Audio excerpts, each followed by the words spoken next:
The big man in African politics, curiously the first person who could be said to have fulfilled what we now regard the mantle of the big man, was a white man, an explorer, Stanley, the man who rediscovered Livingstone. He attracted a nickname from his native helpers, Bula Mutari, the man who smashed the rocks. And this was because of Stanley's penchant for blowing up obstacles along the river path with dynamite.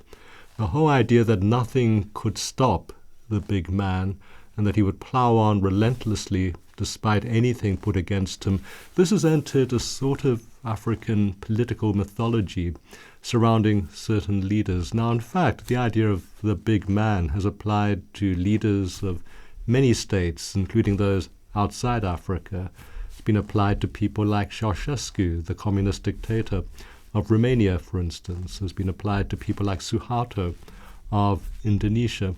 But I think there is a critical difference in the sense that these other big men in other states had increased and larger powers of administration, so that when they ran their states, when they were at the centerpiece of their states, those states were more complex in their institutional structure.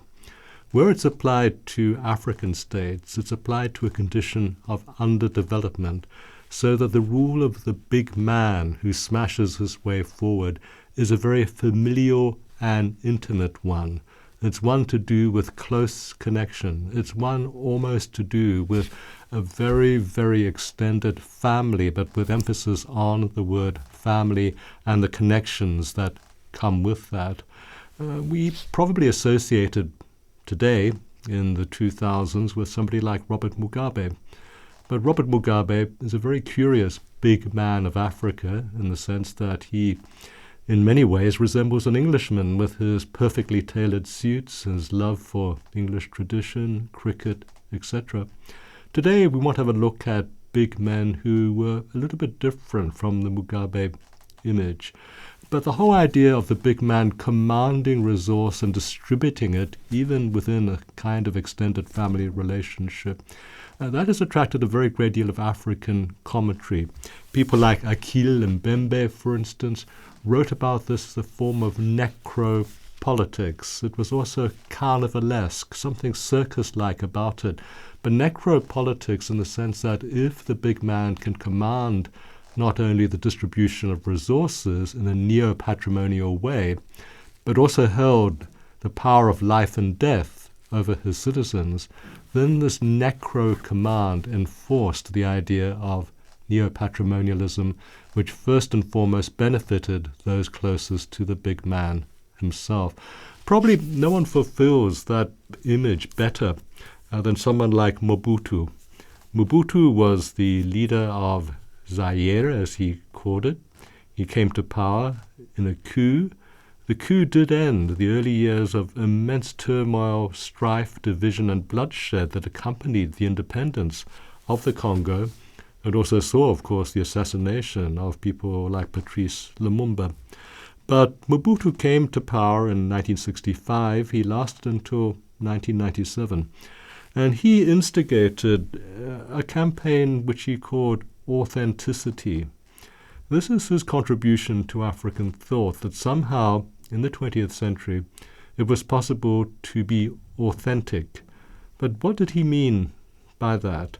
He certainly postured as an authentic African ruler. He dressed in a certain way, which he claimed was authentic, although the glasses and the smartly tailored modern version of a Chairman Mao suit were anything but African. But the wearing of a leopard skin pillbox hat, the waving around of totems in his hands, totems of rulership, all of these things suggested an attempt to create a certain imagery which he amplified by his choice of names. By the time he'd finished, he had a long list of names and titles, all of which spoke to a conquering of everything before him. a literal breaker of rocks in the modern era. And when Congolese or Zairian television signed off every single evening, there was this picture of Mobutu as an angel descending from God's clouds, bringing benefaction to his people. Now, in fact, benefaction to his people was one of the least things that he accomplished. Zaire remained a deeply divided, a huge state in which there were huge divisions of wealth.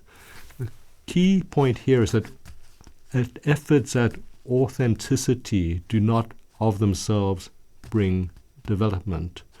And the whole idea of accumulating power within a very, very small circle, the whole idea of a one-party state, the whole idea of singular, personified, individual rule does not bring with it development.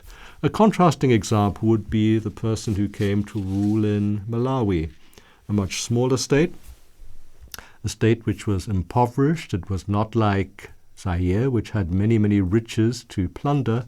Malawi was literally dirt poor. Came to power Hastings Banda, an American and a Scottish-trained medical doctor, who, when he went back to become the independence leader of Malawi, actually spoke no native language. He was very, very much an Anglified person, an exile leader, went back, and his idea of development was to try to recreate the splendors of British educational rule and public administration in Malawi. He set up a college for elite students where they studied classics, meaning Latin and Greek. He tried to recreate Eton in an African setting. To his country also he brought no development, but he certainly, like Mobutu, adopted a great number of names to do with conquest, triumph, and victory, ruled over his state with an iron hand, persecuted people who got in the way, and persecuted people who in fact posed no threat, but who did not want publicly to subscribe to his rule. Parties such as Jehovah's Witnesses were wiped out during his time in office. And like Mugabe, he held on to the bitter end. By the time he ceased being president, on the eve of his death, he was a very, very old, very frail, very sick man, noted for going to international conferences and having to wear continence underwear underneath his tuxedos, and basically giving a spectacle of the big man in decay. This, I think, is one of the key problems that besets African political thought these days, not whether something is authentic or not, but whether or not what is authentic is a form of necropolitics that is in fact decadent, leading to actual physical decay of the person who claims to be the big man.